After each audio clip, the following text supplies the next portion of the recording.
Éric Seban est à présent avec nous au téléphone. Éric Seban qui est trader et coach pour Perceval Finance. Bonjour Éric. Bonjour Nicolas. Alors on va voir deux choses avec vous ce matin. On va regarder un petit peu les contrats futurs CAC, mais également la tendance de l'euro-dollar. Alors on commence avec les contrats futurs CAC 40. Quelle est votre analyse ? Alors pour l'instant, ça continue de monter. Ça c'est clair, tout le monde le voit, je pense, il n'y a aucun doute là-dessus. Par rapport au plus bas de mercredi, puisque justement mercredi dernier, c'est une séance de baisse relativement importante, eh bien on a pris, si on considère l'ouverture ce matin à 8h100 points, d'une progression quasi en ligne droite, on va dire ça, après une phase d'hésitation de 3 séances. Bon, donc en fait on a eu ce point bas, on est remonté, on a consolidé en ayant pas mal d'hésitation pendant 3 séances, et puis hop, une nouvelle impulsion haussière ce matin suite à une progression importante. Hier, le marché a hésité jusqu'à finalement 14h et a pris enfin une direction, renforçant un biais haussier qu'il n'était pas en train de construire entre le point bas et le point haut d'hier, qui se sont produits globalement, je vous dis, entre 14h et puis la fin de séance. On a pris un 20, donc c'est quand même une progression qui est assez notable. Et si vous voulez, on n'a pas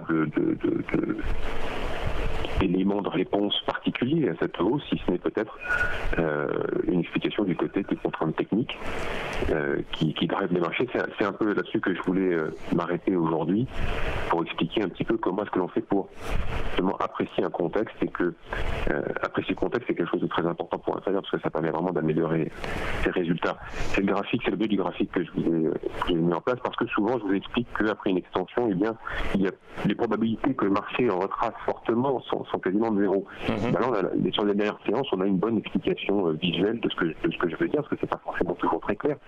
Les gens, effectivement, peuvent comprendre qu'on achète pour revendre, mais que vendre à découvert pour acheter plus bas, c'est déjà une option peut-être un petit peu plus abstraite. Et il faut bien juste comprendre une chose de base, c'est que un acheteur, c'est un vendeur potentiel, et un vendeur, c'est un acheteur potentiel.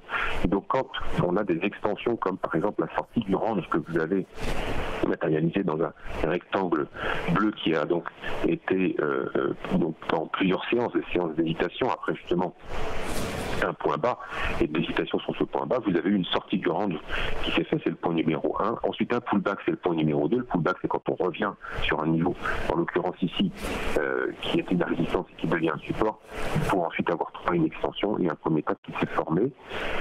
Le marché est redescendu, et quand on est déjà sur la base de ce premier top, au niveau de ce premier top, vous pouvez déjà anticiper en effet que les probabilités d'un fort retracement, par exemple, en imaginant que le marché va revenir sur les plus bas, voire poursuivre sa baisse plus bas, sont quasiment inexistantes. Pourquoi ? Tout simplement parce que vous avez des gens qui se sont placés au juste, donc en vente à découvert évidemment, avec un stop juste au-dessus du range. C'est là que vous avez cette sortie de range qui s'est fait relativement violemment. Vous avez ensuite l'évidence effectivement que le marché a vu tester, qui était une résistance comme étant maintenant devenue un support par le pullback, étant en place cette fois-ci un premier appui avec une nouvelle extension. Vous avez devant les yeux en effet que le marché a changé de phase, que la sortie du range est bien validée, et qu'en effet vous avez davantage d'acheteurs que de vendeurs. Et parmi ces acheteurs, vous avez quoi ? Vous avez des vendeurs à découvert qui vont prendre la première porte de sortie qui va se présenter, parce que quand on en est au niveau 1 du premier top, et bien tout le monde a compris quelle était la musique, et donc par conséquent, si vous êtes encore vendeur à découvert, là, vous vous dites ok, ça y est, il faut que je change mon scénario, et maintenant je vais prendre la première porte de sortie, parce qu'on n'ira plus vers le bas du range, on n'ira plus me donner la possibilité de sortir avec un gain, donc je vais essayer de sortir avec la perte la plus petite possible, mais en tout cas je change mon scénario. C'est cette approche-là du contexte qui est important de comprendre. Lorsque le marché revient en double appui sur le haut du range, c'est là que vous avez la porte des sorties des vendeurs. Quand on en est au point numéro 1 du premier top, vous savez d'entrée à ce niveau-là que le marché ne peut plus baisser fortement, que la probabilité d'une forte baisse est proche de zéro, parce que lorsque l'on va revenir en double appui sur le haut du range, et bien c'est là que les vendeurs à découvert vont prendre leur porte de sortie. Qu'est-ce que c'est qu'un vendeur à découvert ? C'est quelqu'un qui va acheter pour sortir de position. Lorsqu'il sort de position, ça provoque des acheteurs. Vous avez un double appui, donc vous avez effectivement des acheteurs qui se positionnent à cet endroit-là. Et quand il y a plus d'acheteurs que de vendeurs, eh bien le marché monte. Et c'est ce qui se produit en matérialisant ce double top. Lorsque je vous ai fait le graphique hier, on était en début d'après-midi, le marché était encore baissé. C'était avant justement la reprise forte qu'on a eue en après-midi. Et vous avez maintenant un marché qui est au-delà du double top qui était en formation, c'est ce que je vous indique en point 5, double top en formation qui finalement n'aura pas lieu puisque on fait ce matin un niveau plus haut. Quand on comprend la construction et le fonctionnement des marchés, quand on comprend grâce au graphique où sont ceux qui sont dans la contrainte, vous avez de meilleures probabilités de réaliser vos scénarios avec un résultat positif. C'est extrêmement important de comprendre ça. C'est de la même façon que lorsque vous regardez le marché aujourd'hui, quand vous le regardez depuis 3 séances et vous avez vu qu'on avait hésité, lundi, mardi sont des séances d'hésitation importantes, le marché se cherche, c'est tout et son contraire, il n'y a pas de densité. Et bien quand vous avez cette impulsion hier qui se produit et aujourd'hui on casse des plus hauts sur plusieurs séances, vous savez, et en plus ça se passe donc dès le matin, vous savez qu'il y a des vendeurs à découvert qui sont encore à l'envers aujourd'hui. C'est-à-dire que les gens qui sont, les vendeurs à découvert qui n'ont pas revu leur scénario en se disant on continue à être baissier parce que je n'ai pas encore dans leur analyse le niveau de retournement, lorsqu'ils sont pris la porte de sortie sur le double appui, et bien ils se sont replacés en double top pour revendre. C'est comme ça qu'on agit dynamiquement sur ces positions. Et là, à nouveau, le marché fait un nouveau plus haut. Alors certains ont déjà pris des stops ce matin, sont déjà actionnés, il était passé juste au-dessus d'un niveau plus haut, c'est des stops assez classiques. Si le marché continue sa progression aujourd'hui, vous aurez un autre phénomène technique qui sera celui d'une amplification de la pression sur les vendeurs à découvert qui n'auront pas déclenché leur stop dès le matin, et vous allez avoir des gens qui auront une perte trop importante en deuxième partie d'après-midi, voire des marges insuffisantes et qui seront liquidées par leur broker. Et qu'est-ce que l'on va avoir à nouveau comme scénario? Tout simplement des vendeurs qui sont obligés de sortir de position, donc des gens qui vont acheter, et ainsi entretenir le mouvement de hausse pour la deuxième partie de l'après-midi. Voilà. Quand on comprend ce genre de choses-là, à tout le moins, on ne se met pas dans les ennuis, on n'insiste pas si on est à l'envers parce qu'on a les idées claires, on sait analyser un graphique parce qu'on n'est pas trop chargé en position, donc on n'est pas soumis à une pression trop importante. On agit en conséquence, froidement, en ayant la technique qui nous permet d'analyser le marché, de comprendre les messages qu'il nous envoie, de ne pas les ignorer, ça c'est la discipline. Et de cette manière-là, on améliore grandement ses résultats parce qu'on ne prend pas des pertes bêtes, parce qu'on optimise ses entrées, et quand on est dans le bon sens, ça permet de laisser porter des positions parce qu'on sait que le mouvement peut être entraîné par des contraintes techniques de gens qui sont à l'envers.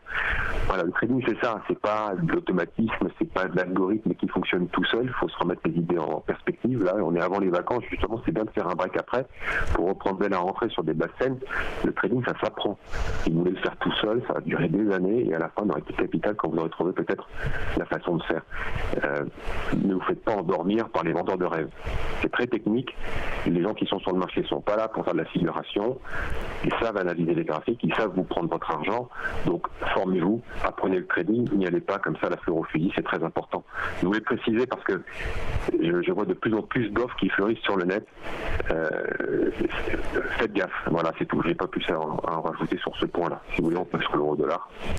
Faites attention du coup lorsque vous voulez trader tout seul. Ce que je comprends de ce que vous dites, Eric, c'est également que voilà, il n'y a pas qu'une actualité politique ou économique qui va expliquer en fait une influence sur les marchés. Le simple mouvement en fait des marchés donne des informations sur pourquoi ça arrive et comment est-ce que ça pourrait évoluer en fonction en fait des décisions des différents investisseurs.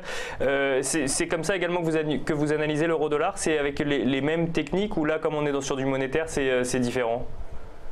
C'est toujours la même chose, c'est-à-dire que technique, parce que le fondamental, en définitive, les raisons, vous les connaissez après. Il y a toujours des gens qui sont plus ou moins informés avant, alors on va pas créer des fausses sur les devises, hein. C'est un marché qu'on ne peut pas manipuler. Même les indices, c'est plus ou moins manipulé, mais enfin dans une certaine mesure, pas très longtemps, c'est pas comme les actions. Donc ce qu'il y a, c'est qu'il faut comprendre que, en définitive, si vous voulez intervenir avec des analyses fondamentales sur les devises, vous n'avez absolument aucune chance d'y arriver. Mais quand je dis aucune chance, c'est une probabilité absolument de zéro. Quand vous y arrivez sur une analyse fondamentale, c'est que vous avez eu de la chance, hein, vous ne l'aurez pas. Donc vraiment, le technique prime avant tout, et c'est encore plus vrai sur les devises qu'ailleurs. Vous ne pouvez pas prendre des positions à travers sur une simple analyse des décisions de banque centrale. Ça ne fonctionne pas comme c'est impossible. Donc là, depuis que le dernier channel assertif a été validé en retournement de tendance, la tendance est baissière, elle est non affirmée. Le stop était au-dessus de 1,2090, on l'a rapproché au-dessus de 1,1940, c'est le niveau que je voulais matérialiser. Après, donc le point bas en 1, qui était le premier appui, on a eu un rebond technique qu'on avait commenté comme étant très probable. Il s'est produit, il a été d'ampleur. On a dit attention, faites attention à la deuxième position, ça peut avoir de l'ampleur. Ça a eu lieu, double appui, on a eu ET, je vous ai dit si on traîne encore un petit peu là-dessus, moi j'allège mes positions, je continue de vendre, mais c'est le signe que effectivement là, la construction haussière sera différente, elle sera plus technique. Elle va se construire différemment. Si on n'a pas un nouveau plus bas, j'allège ma taille de position. Je voulais déjà commenter, c'est ce que j'ai fait. On a continué à pouvoir faire des écarts et le marché a montré, que ça va bien en dollar, qu'il y avait beaucoup d'hésitations et qu'on ne pouvait pas compter sur du directionnel, que les opportunités de vente étaient moins importantes puisqu'on avait moins de directionnel, mais que pour autant la tendance baissière n'était pas affirmée. Elle ne le fera qu'à partir du moment où le stop-loss sera déclenché. Donc on continue à vendre. Le scénario le plus probable était qu'on fasse un double top, c'est le point 2 que je vous ai matérialisé avec l'ellipse grise. On n'y a pas été, on a pris appui et finalement on n'arrive toujours pas à y aller, mais on ne descend pas non plus. Alors sauf que, en effet, depuis que le graphique a été imprimé, eh bien on est revenu sur la zone de 1,1630. C'est un petit peu là que ça va se jouer, parce que c'est la zone d'appui à court terme qu'on a eue.